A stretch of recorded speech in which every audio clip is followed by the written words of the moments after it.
The Sands, located on Allerton Avenue in the northeast section of the Bronx, was the scene of the Housing Justice Town Hall featuring Representative Alexandria Ocasio Cortez, New York Senators Jamaal Bailey and Alessandra Biaggi, and Assemblywoman Nathalia Fernandez.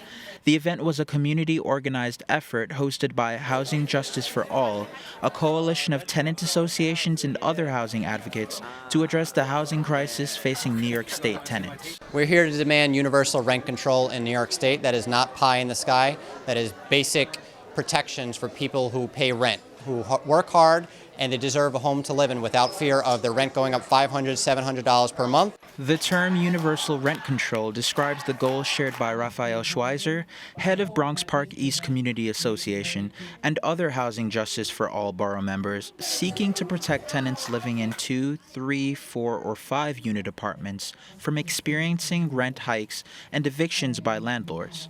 Schweizer described the rent control legislation that must be passed in order to secure this right for all New York State tenants.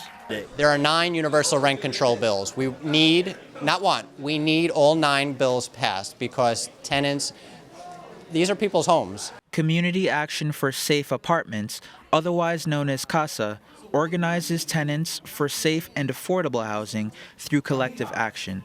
CASA leader Anita Long co-signed Schweizer's sentiments on housing legislation. Housing is a human right, and this 9-bill package will ensure that all tenants in the state of New York are protected.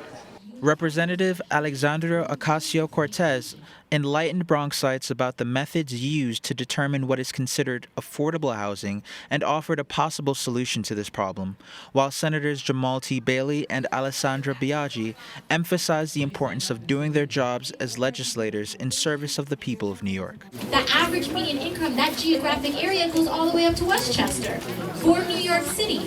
So the median, the AMI zone is so big that Westchester mansions are being included in what is determined as affordable housing. So we're going to lower the AMI, but we need to make sure that it's very tightly coordinated so that people don't get left out on the street because of kind of the loopholes and the cracks that happen in our system.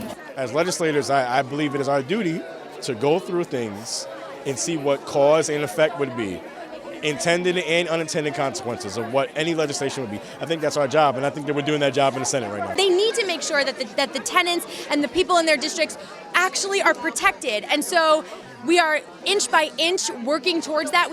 With 16 days left before rent stabilization laws in New York State expire, Bronx residents hold on to the hope that their message that housing is a human right resonates with their congressional representatives.